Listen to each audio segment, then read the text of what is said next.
দেখো, আমাদের অনেকেরই ভুল ধারণা আছে যে এই ঙ ব্যঞ্জন ধ্বনিটার পরিবর্তে আমরা অনুস্বার ব্যবহার করতে পারি।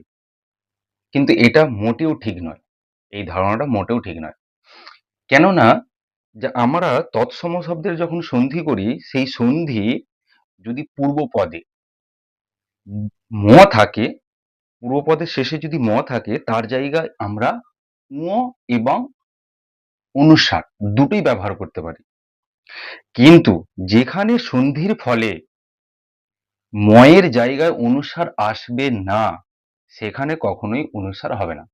দেখো উদাহরণ, আমরা এখানে এতগুলো সব তৎসম শব্দ নিয়েছি।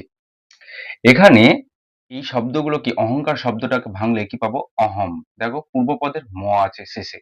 ম থাকলে কি হবে? না, ম থাকলে অনুস্বার এবং ঙ দুটোই ব্যবহার করতে পারবো। তাই এই অহংকার এখানে অনুস্বার এবং এখানে ঙ এই দুটোই ঠিক। অর্থাৎ এই অহংকার শব্দটা এটাও ঠিক, এটাও ঠিক। একই রকম ভাবে সঙ্গীত, সঙ্গীতেও দেখো পূর্বপদে ম আছে, ম থাকলেই দুটোই ঠিক। তো অনুস্বার দিয়ে যে শব্দটা আছে, ম দিয়ে যে শব্দটা আছে, দুটোই ঠিক। এটাও ঠিক, এটাও ঠিক। সংঘাতেও একই রকম ভাবে এখানে ম আছে দেখো পূর্বপদে, তাই সংঘাত বানানটা এটাও ঠিক, এটাও ঠিক। শঙ্করী, দেখো ম আছে, তাই এটাও ঠিক, এটাও ঠিক। সংকেত, দেখো ম আছে পূর্বপদে, তাই এটাও ঠিক, এটাও ঠিক। কিন্তু দেখো এখানে অঙ্ক, এই দেখো পূর্বপদে সন্ধি করার ফলে পূর্বপদে কি ম আছে? ম নেই, ক আছে। তাই এটা ভুল। এই অঙ্ক অ অনুস্বর ক, এই বানানটা ভুল, এই বানানটা ঠিক। একই রকম ভাবে আকাঙ্ক্ষা, আকাঙ্ক্ষা শব্দটাকে যদি আমরা ভাঙি তাহলে কি পাবো? আ যোগ কাঙ্ক যোগ অ যোগ আ। এখানে দেখো পূর্বপদে কিন্তু ম নেই, তার জন্য বানান অনুস্বার যুক্ত যে বানানটা আছে সেটা ভুল। আকাঙ্ক্ষা এই বানানটা ঠিক।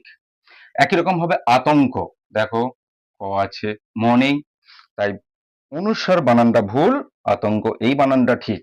অঙ্গ, একই রকম ভাবে দেখো গ আছে, ম নেই, তাই অনুস্বার যুক্ত শব্দটা ভুল, ম যুক্ত শব্দটা ঠিক। একই রকম ভাবে শঙ্কা, শঙ্কা দেখো পূর্বপদে ক আছে লাস্টে, তাই শঙ্কা বানানে অনুস্বার যুক্ত শব্দটা ভুল, এই বানানটা ঠিক। বঙ্গ শব্দও ঠিক তাই, অনুস্বার যুক্ত শব্দটা ভুল, এই বানানটা ঠিক। ধন্যবাদ।